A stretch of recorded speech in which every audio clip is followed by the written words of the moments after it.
Okay, today we are going to continue the easy cases in the street fighting mathematics with a new topic, which is how to calculate the drag force in fluid mechanics. Okay, right. So you might have learned from free falling. Okay, so that if we let me change the color, if we have two balls where one is with small size and one is with a larger size, okay, and if I drop things from the same height, okay, then which one will reach first? We know that the accelerations are same, so irrespective of the mass, both will reach the same time. Okay, now let's say I have a ball, okay, and then I have some paper. Okay, so I have made a cone out of a paper. Okay, so like here, so this is a paper cut, and when I join this edge to this edge, or for this paper this edge to this edge, then I will have a cone like this, right? So if I drop these two things, what will happen? Do they reach at the same time? The answer is no, right? So this one will reach very fast compared to the paper cup, right? Why? Why? Because the drag, okay? So compared to the weight, the drag is more, okay? And because of that reason, this paper cup will reach very slowly, where the ball will reach very fast. Okay, so now let's see the scenario. Let me have two paper cups where one is small, okay, and another one is large. Say one is made of this paper and another one is made of this paper. Now if I drop these two things, what will happen? Which one will reach first, or do they reach at the same time? So in order to answer that, we need to know how to calculate the drag force. Okay, so for such cases, okay, what will happen is, um, say we have an object like this, okay, and of course it will have a gravitational force, okay, and in addition to that it will have a force called drag force, okay, and because of that, okay, once once the cone obtain some velocity, then for that velocity this weight will be equal to the drag force. Okay, so when the weight is equal to the drag force, then the net force will be equal to weight plus drag force, so in the vector addition, which is equal to 0. If the net force is 0, then there won't be any acceleration. If there is no acceleration, there won't be any change in the velocity, and that velocity is known as terminal velocity. Okay, so once you drop things from a very large height, okay, it will reach the terminal velocity, and after that it will not get accelerated and it will keep on continuing in that terminal velocity. Okay, so in order to calculate the drag or what we are going to do is, if I drop something, what is the terminal velocity? And if I know the terminal velocity, then I'll be able to answer this question. Okay, say if I drop things from a very large height, so that both the things has got reached the terminal velocity, and once they reach the terminal velocity, then it's going to move in a constant velocity. So while it's moving in a constant velocity, uh, things will reach first where the terminal velocity of that object is more. Okay, so what we need to do is we need to identify which one is having the large terminal velocity, and that thing is going to come to the ground at first. Okay, so our objective is to answer this question, we are going to calculate the terminal velocity. So in order to calculate the terminal velocity, first we are going to discuss about this drag force. Okay, fine. So as we said, this is a question from fluid mechanics. So normally how this is being discussed in fluid mechanics. So what they will do is they use Newton's equation, but for a continuum body or for a fluid body, and then they will get a force like this. So get an equation like this. Okay, and then from the conservation of mass, okay, they will get a equation like this, and this is known as continuity equation. Okay, so now the thing is we need to solve these two equations, and once we solve these two equations for a given condition, then we will get a velocity. Okay, the thing is, by the way, this is known as Navier-Stokes equation. Okay, and it doesn't have a unique solution. Okay, and we don't even know that whether a unique solution exists. Okay, so it's such a difficult problem, so we cannot solve it analytically. So people go for numerical methods, and that is also not an easy thing. Okay, what we are going to, okay, and still I would like to discuss few more points about this. So how do we solve it for a given problem? Okay, say for example the cone is what I'm interested in. So then we will choose a coordinate system which is attached to this cone. Okay, and with respect to this cone, the air is flowing like this. Okay, the air is flowing like this, and then so if that is the case, then at each and every point, what is the velocity? What is the velocity distribution basically? And what is the pressure distribution? Okay. So once we know that, then we can calculate what is the terminal velocity. And to know that, we need to solve these two equations. So it deals with boundary conditions and many other things. Okay. Fine. So that's a hard way to solve this problem. Now let's see how to solve this in a street fighting way. Okay, fine. So now to calculate the terminal velocity, as we discussed, we need to know about the drag force. Okay, so the drag force of the cone. So the drag force of the cone depends on what are all the quantities. So the one thing is it depends on the velocity. Okay, the velocity uh, of the cone falling. Okay, why? Because if it's not at all moving, then there won't be any drag force. Okay, but if it's moving, then there will be a drag force, and if it's moving very fast, then the drag force will also get increased. Okay, because when it's moving very fast, many air particles will hit the cone. Okay, so then the force it transfers from the air particle to the cone will be more.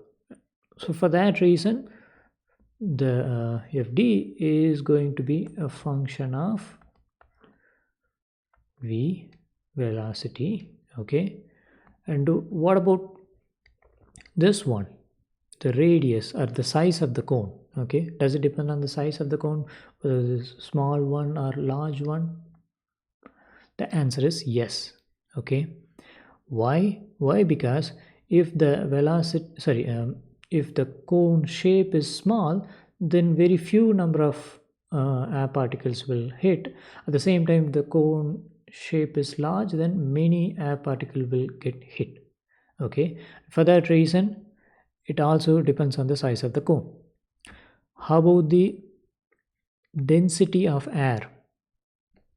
If there is no air particle, then the density is zero. Okay, for that case, the drag force is zero. Okay, for that case, the drag force is zero. So if you notice, uh, for this case, we have mentioned that the ball will drop very fast compared to this one because there is a drag force. Okay, but at the same time, if you take all the air, okay, and if you just do the free falling in a vacuum chamber, okay, these two things will drop at the same time. Okay, will hit the ground at the same time. So which means the presence of air is important, and the presence of air is being represented as what is the density. If the density is zero, then no air is there. If the density is more, densely air has been packed. Okay, so which means it not only depends on the speed and the size of the cone, but also the density of the air. And now a new quantity which is known only to mechanical engineers or some are also physicists. Okay, which is viscosity. What's the viscosity? See, when you drop the cone, okay, so say a air particle is here, and what will happen, this cone will hit this air particle, and as a result what will happen, this air particle will hit its adjacent air particle, and that air particle will gain some momentum, and then that air particle will transfer its momentum to its adjacent by hitting it. Okay, so as a result of that, what will happen, this momentum is getting transferred in the air medium. So it was having some velocity and it was having some mass. Okay, so which means it's having some momentum, and that momentum is getting transferred to air. So as a result, the momentum of this cone is getting reduced. Okay, the momentum of the cone is getting reduced. Okay, so this transfer of momentum is represented by a quantity called viscosity. Okay, so if there is no viscosity, then it means there is no transfer of momentum, and if there is no transfer of momentum, there won't be much drag. Okay, so the viscosity of air is one of the important variables. So let me put new. Okay, so fd is going to depend on four variables. Okay, not an easy problem. Okay, it's going to depend on four variables. We need to come up with a function, a suitable function, so that if I just plug in all these four variables, I will get fd. Okay, how it's going to be, what function it's going to be. For that, normally what we will do, the dimensional analysis.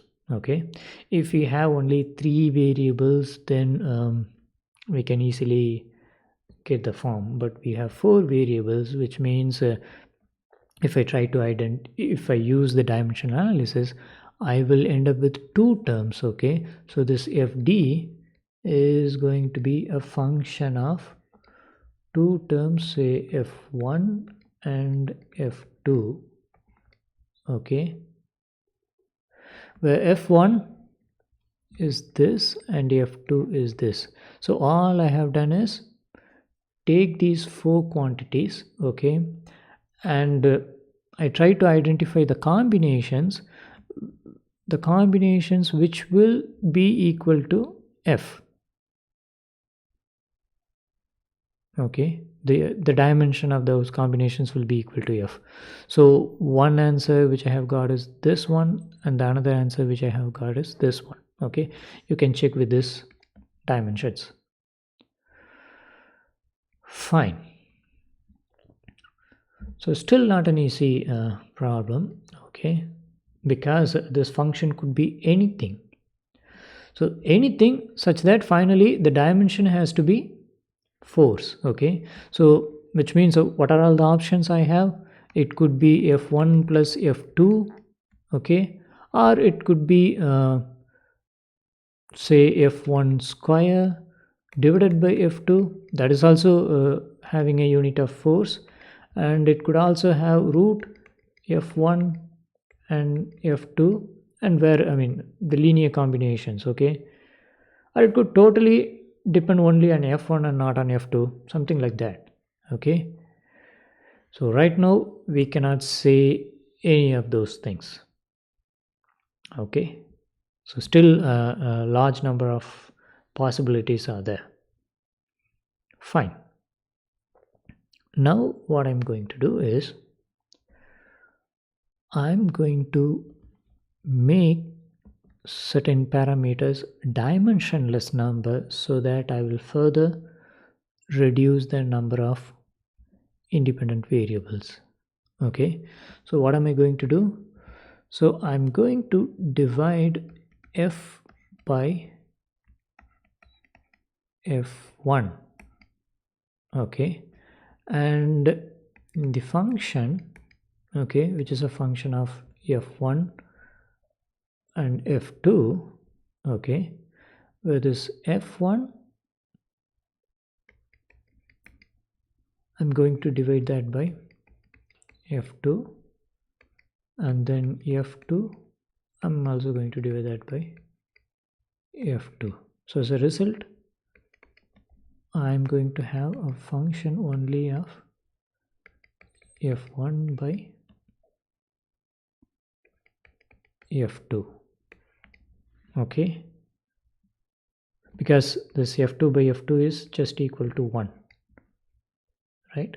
So now this quantity is a function only of this quantity. So this dimensionless quantity is a function only of this dimensionless quantity.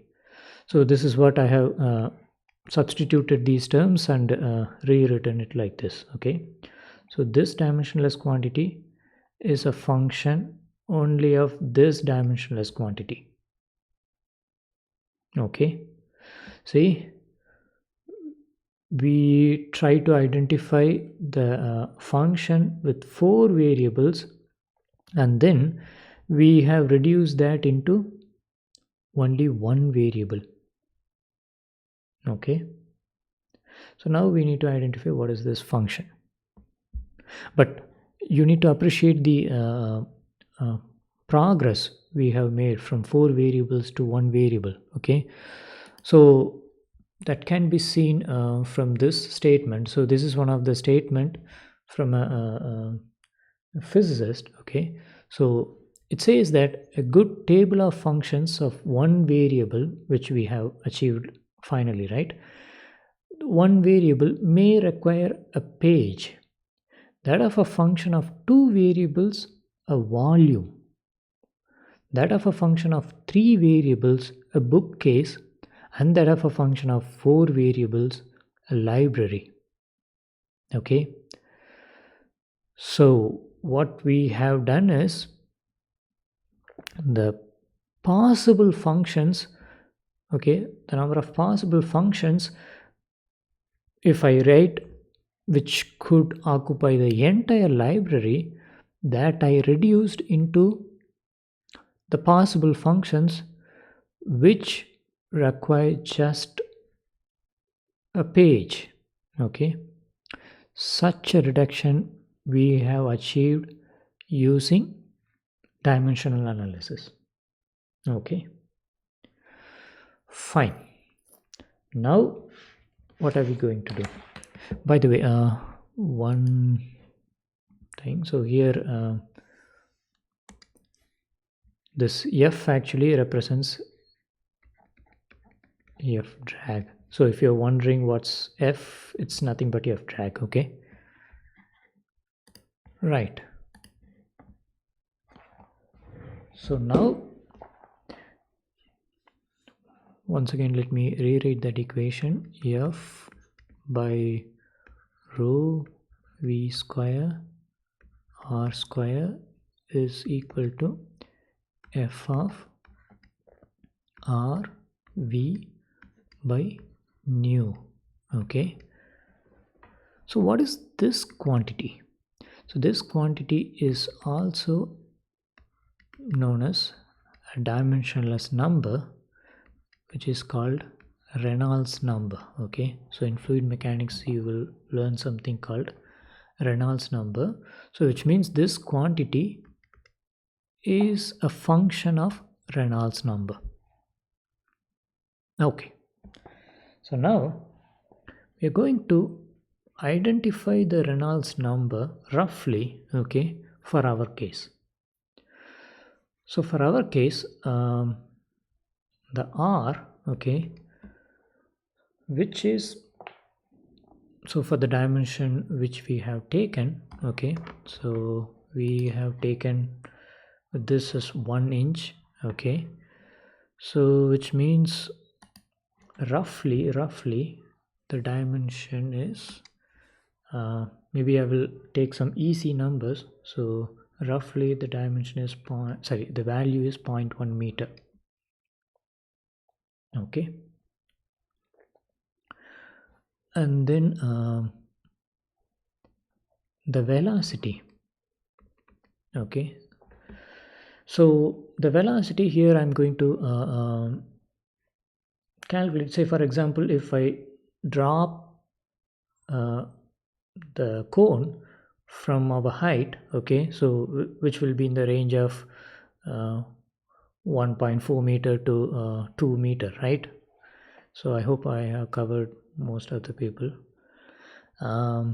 So which means it's going to take, say, it will take 1 second to 2 seconds, right?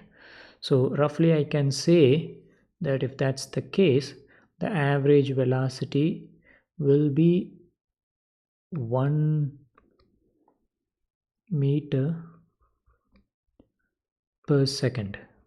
Okay, so I can say roughly the velocity is going to be 1 meter per second. And the viscosity, okay, I can just look up the table and I can identify what is the viscosity. By the way, this is not a dynamic viscosity, it's a kinematic viscosity. Okay, so the kinematic viscosity value for air is around 10 to the power of 5. Okay, so maybe some factors will come, but just for the easy calculation I am just putting 10 to the power of 5, and the unit is meter square per second. And now with these values, if I calculate the Reynolds number, okay, which will be around 10 to the power of 4. Okay, so the answer is that value is very large. Okay, so we are dealing with the case where the Reynolds number is very large, which means the high Reynolds number case is what we are dealing with. Okay, so if you're dealing with high Reynolds number, okay, then what can I say? So if this is equal to R V by nu. Okay, so when can I have a high Reynolds number? I can have high Reynolds number if these quantities, the numerator quantities are very large. Okay, but these numerator quantities aren't very large. It looks like a reasonable number. Okay, wait, is yeah, it looks like a reasonable number, but okay, I have made a mistake. So this is actually not 10 to the power of 5. This is 10 to the power of minus 5. Okay. So these seems like not a very large number, but the reason we have got a very high Reynolds number is because this quantity is very, very small. Okay. So this quantity is like almost zero. Right. If that is the case, what can I say? I can say this f by rho v square r square, this is r, okay, is equal to f of, so r v, right? And it doesn't depend on nu. Okay, I can say that it's very, very small. I don't think it's going to influence that much. So then if I say that it's not going to influence that much, okay, then it's just going to depend on these two quantities. If it doesn't depend on nu, okay, let me go back to this slide. Then I can say that it's not going to be a function of, so the f is not going to be a function of f2.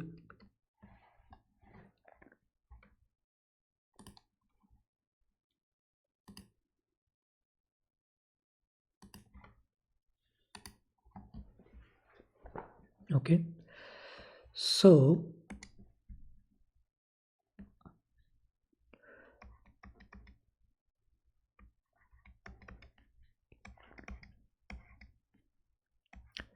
it's going to be a function only of f1.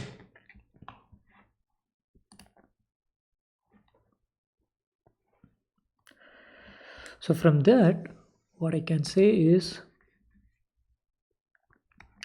f is proportional to f1 because those two things are having the same dimension. Okay, so which is rho v square r square. Okay, and r is like the maybe the length of the cone or something like that.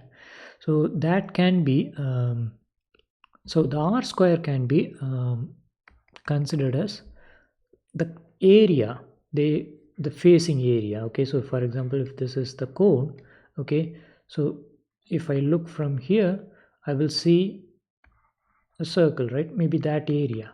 Okay, so then f is some rho v square into a.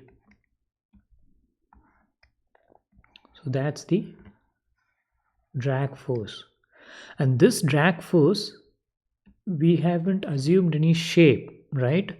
So for that reason, this relation is not just valid for our cone, but this equation is also valid for any high Reynolds number cases. Say for example, if you want to calculate the drag for car, okay, then people will use this formula. So if you increase the velocity, okay, if you double the velocity, the drag force will be 4 times more. Okay, so we didn't solve any Navier-Stokes equation or anything, but easily we have got this equation.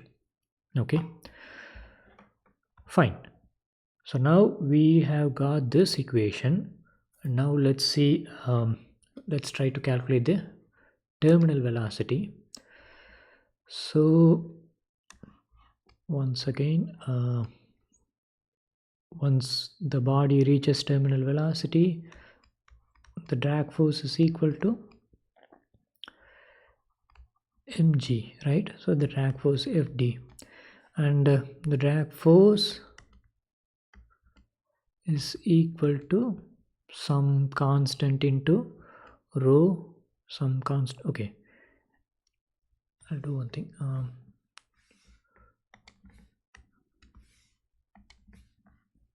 That should be equal to mg by magnitude, and which means rho v square area, which is equal to mg.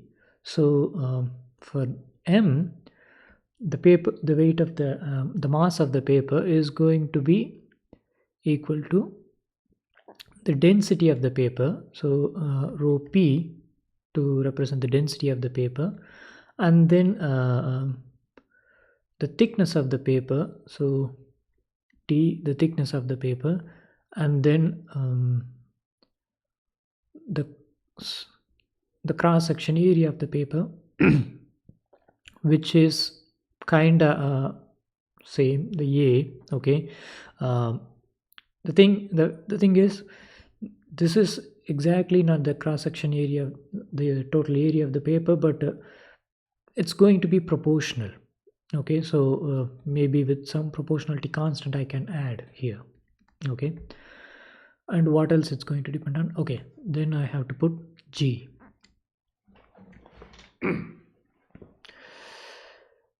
So now, and maybe with some proportionality constant c. And if I compare these two equations, I can cancel a, and this v is what? Our terminal velocity. Okay, so because only at that time these two quantities are same, right? So then terminal velocity is equal to and if you see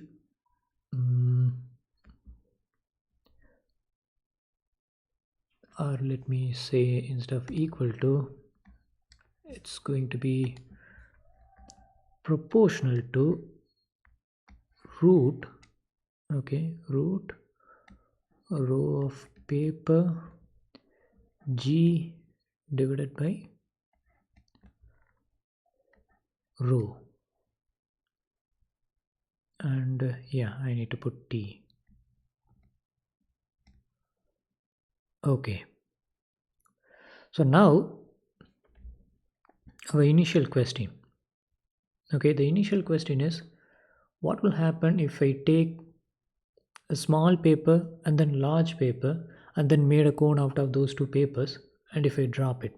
Okay, so if I drop it, then both will reach some terminal velocity, and for the small one, the terminal velocity doesn't depend on the area, because that's what the difference between the small one and the large one, right? So it looks like the terminal velocity doesn't depend on the area. So if you drop the small one as well as the large one from the same height, okay, both will hit the ground at the same time. Okay,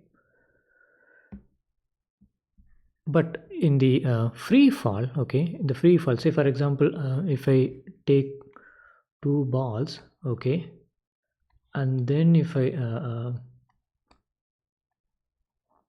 one small ball and one large ball, they both will hit the same time. And how that case is different from this case?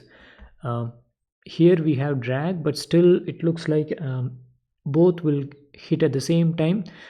Here we made the assumption that it will reach the terminal velocity very very fast. Okay, okay, but how can I see the that there is an effect of the drag force? Okay, so for that, if you notice the velocity for this case, for the free fall, the velocity is root g, I think by h, right? Let me check.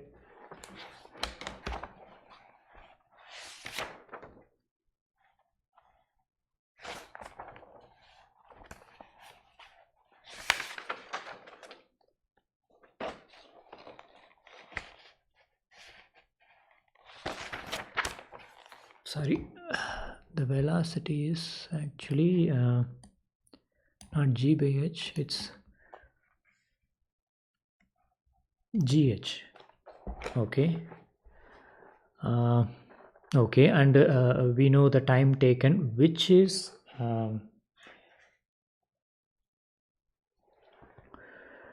actually so the time taken, okay, which is actually if I increase the height, then time taken will be more, so that will be like root h. Okay, and here the time taken actually will be equal to the velocity, sorry, not velocity,